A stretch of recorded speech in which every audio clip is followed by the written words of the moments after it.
L'abbazia di Sesto Arregana è una delle abbazie più importanti non solo del Friuli, ma anche di tutta l'Italia settentrionale. È un'abbazia fondata nell'VIII secolo da 3 fratelli di stirpe longobarda e da quel momento è stata una presenza costante per la spiritualità e anche per l'economia del Friuli Venezia Giulia. Noi abbiamo un documento dell'VIII secolo, che è l'unico documento di età longobarda che ricorda l'abbazia e ricorda la dotazione patrimoniale dell'abbazia. Da quel momento c'è un continuo sviluppo, una continua crescita dell'insediamento monastico che nella forma in cui vediamo è però di epoca tardo medievale. È uno scrigno di tesori di arte, uno scrigno di tesori anche di cultura del Friuli, perché tramanda la cultura benedettina, la presenza monastica.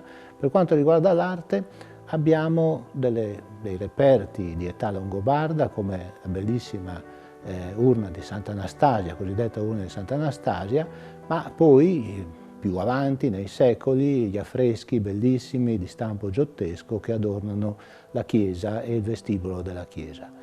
Da quel momento, diciamo, l'abbazia di Sesto è rimasta nella forma che attualmente possiamo godere. La comunità monastica non esiste più da molti secoli perché già nel 400 ha smesso di essere un monastero regolare ed è diventata una commenda, cioè un beneficio ecclesiastico che è stato destinato con i suoi beni a uno sfruttamento economico da parte di prelati per lo più esterni al Friuli, ma comunque è rimasto un presidio della fede e un presidio anche dell'economia del Friuli Venezia Giulia.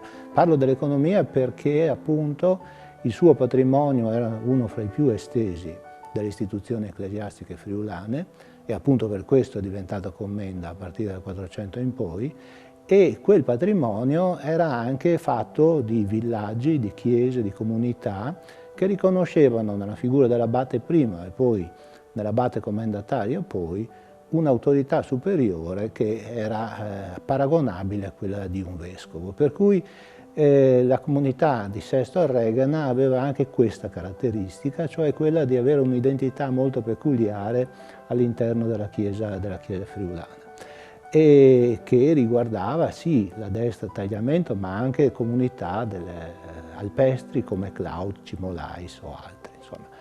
Da questo punto di vista diciamo che Sesto ha segnato anche un passo, diciamo, e una parte della storia dell'organizzazione ecclesiastica friulana che ha una sua peculiarità, una sua connotazione molto netta.